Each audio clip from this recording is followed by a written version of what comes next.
Jadi virus corona ini, virus menjelang Imlek ini bukan virus infeksius. Kalau orang-orang para pakar tanda kutip yang saya anggap mereka itu masih belum pakar tapi masih TK di dalam pemahaman virus, mereka tuh menganggap ini virus yang menginfeksi. Tidak seperti itu. Nih, jadi virus corona melekvir ini memiliki molekul reseptor yang berfungsi untuk menempel pada dinding sel syaraf. Ya. Lalu setelah itu syaraf menjadi aktif, mengaktifkan sistem kekebalan tubuh. Kemudian sistem kekebalan tubuh karena aktifnya sistem kekebalan tubuh tersebut, kemudian secara otomatis sistem kekebalan tubuh memproduksi antibodi yang kemudian antibodinya nongol keluar menyerang tubuh itu sendiri karena ada perintah. Mereka keluar dari bara, ya kan, melakukan pembelaan terhadap tanah airnya, yaitu tubuh kita masing-masing, ya kan. Nah, untuk orang-orang yang komorbid, maka wilayah penyakit mereka lah yang lebih mudah atau lebih dulu diserang oleh antibodi, karena antibodi menganggap musuh ada di wilayah-wilayah penyakit, wilayah-wilayah yang diderita oleh, ya sesuai dengan penyakit yang diderita oleh mereka-mereka yang komorbid, gitu.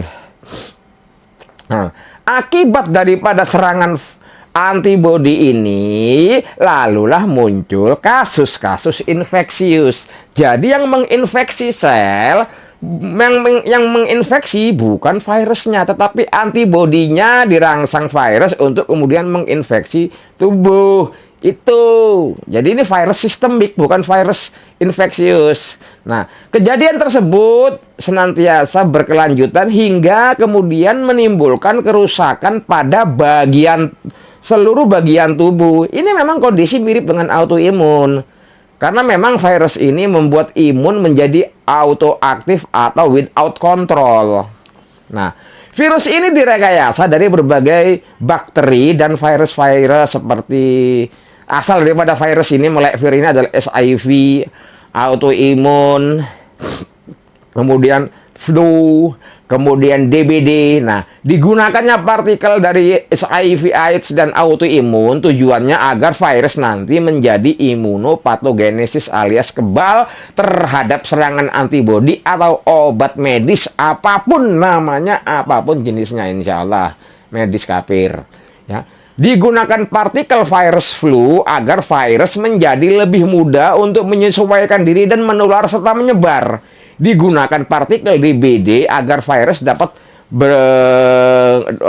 betah berada di dalam tubuh untuk membentuk kondisi long virus atau yang sekarang disebut long COVID.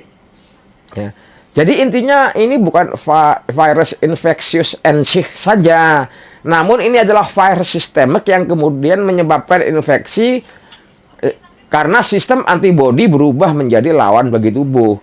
Jadi virus ini tidak akan bisa dimusnahkan walau menggunakan apapun namanya, insya Allah.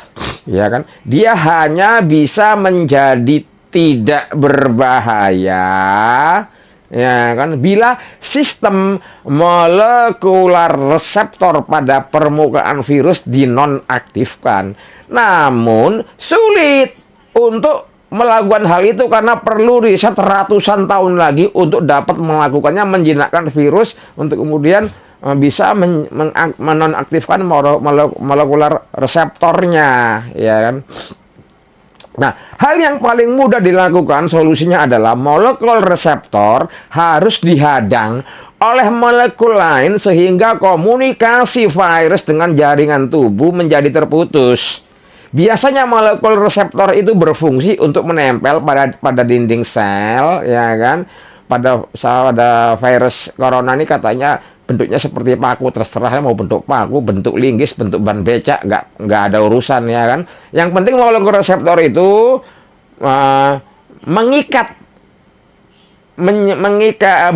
menempel pada sel sehat untuk kemudian mengaktifkan komunikasi antara virus dengan sel, ya kan. Nah, Hasil daripada komunikasi ini direspon berlebihan oleh tubuh sehingga terciptalah badai demi badai protein akibat liarnya antibodi.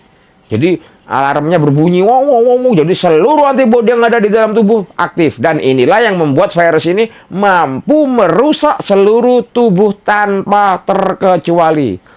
Makanya semakin lama semakin banyak gejala demi gejala yang muncul dikatakan sebagai penanda di mana seseorang sedang menderita penyakit corona ini, ya kan. Jadi ini virus ini bukan virus yang menyerang pernafasan, tidak. Hanya kebetulan karena hidung memiliki tugas menghirup udara, ya kan. Virus yang ada di sini terikut oleh hidung. Jadi lebih mudah masuk ke wilayah pernafasan daripada telinga, daripada mata. Karena virus ini bisa masuk lewat telinga, lewat hidung, lewat mata, lewat lubang pantat, lewat kuku. Tapi paling cepat itu di hidung karena ada proses menyedot, tertarik ke dalam, sehingga yang lebih sering terjadi itu adalah seolah-olah ini penyakit pernafasan, padahal bukan. Nah, ini pakar-pakar ini ya maklum dah dungu-dungu. Jadi ya gitulah, kasihan.